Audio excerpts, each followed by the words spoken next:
The purpose of today's video is to show you how to draw Lewis dot structures. Why would we use Lewis dot structures? Well, they show an atom's valence electrons as dots around the symbol of an element.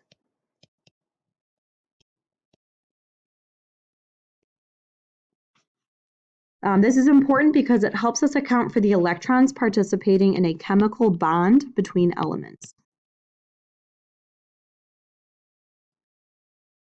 So we are going to start getting to chemical bonds soon, and we are going to look at Lewis dot structures to help us figure out what elements are bonding together and how exactly those bonds are formed.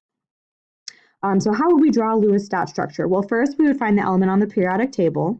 Then we would write the element symbol, and that would be the center of our Lewis dot structure. Then we would identify which group the element is in. So we're identifying the group, we're looking at the column. So that's where we have this little picture here for you of all the different colors for all the different group numbers. If you have not already, on the periodic table we gave you for class, the one you use daily, please make sure that you label these group numbers on there as I've shown on the notes here. You can put them on your notes too. That might help you when you're referencing it. But make sure it's also on the periodic table you use for class so you get used to that quick reference of which group an element would be in.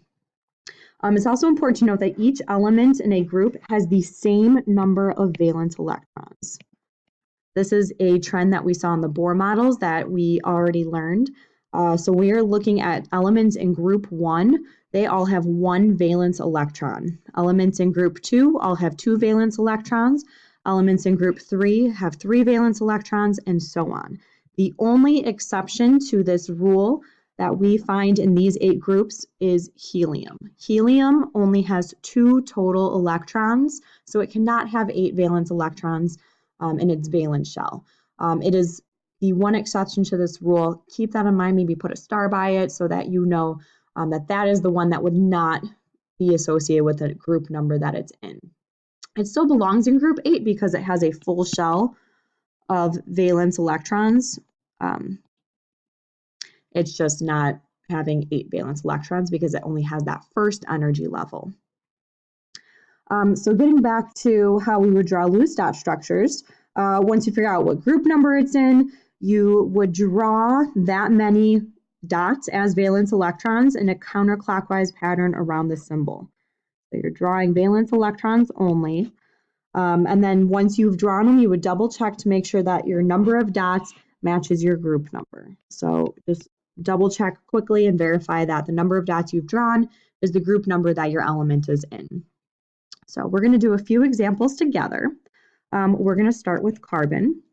So if we look at our periodic table and find carbon, we see that carbon is over here, and carbon is in group 4 on the periodic table. It has an atomic symbol of capital C and is in group 4.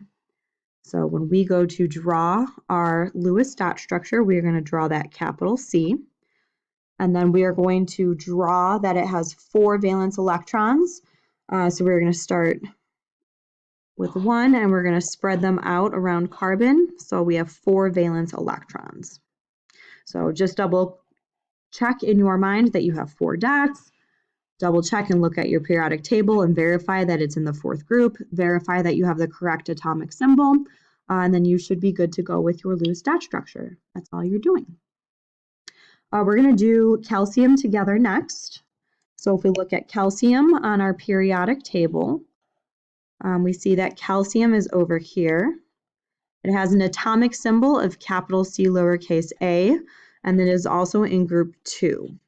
So if we go back to our notes, its atomic symbol is Ca. So we're going to write the atomic symbol, and we are going to put 2 dots because it's in the 2nd group, meaning it has 2 valence electrons. If we were to do phosphorus as our next one, looking at our periodic table and finding phosphorus, we see that it's over here on this side of the periodic table. Its atomic symbol is capital P, and it is in the 5th group. So we're going to have 5 dots around our capital P. So once again, you would write the atomic symbol. In this case, it's capital P. And because it's in the 5th group or 5th column, we are going to draw 5 dots. So we're going to draw 1, 2, 3, 4, and then 5. We are going to start pairing them up once we get past 4 valence electrons, just like we did in our Bohr model. So I'll show you what that looks like with argon, because argon has, once again, a few more valence electrons. So we'll find argon on our periodic table here. Argon is over here on this end. So argon is in group 8, meaning it has 8 valence electrons, and its atomic symbol is capital A lowercase r. So we're going to go back, draw our atomic symbol, which is capital A lowercase r. And we said it was in group 8, so it has 8 valence electrons. So we're going to draw 1, 2, 3, 4, 5, 6, 7, and 8. Once again, note that I have started to pair the electrons so that we can easily see if there are unpaired electrons and how many unpaired electrons there are. This will be important when we start getting to bonding. So go ahead, make sure that you practice these. If you have any questions, make sure that you ask your teacher.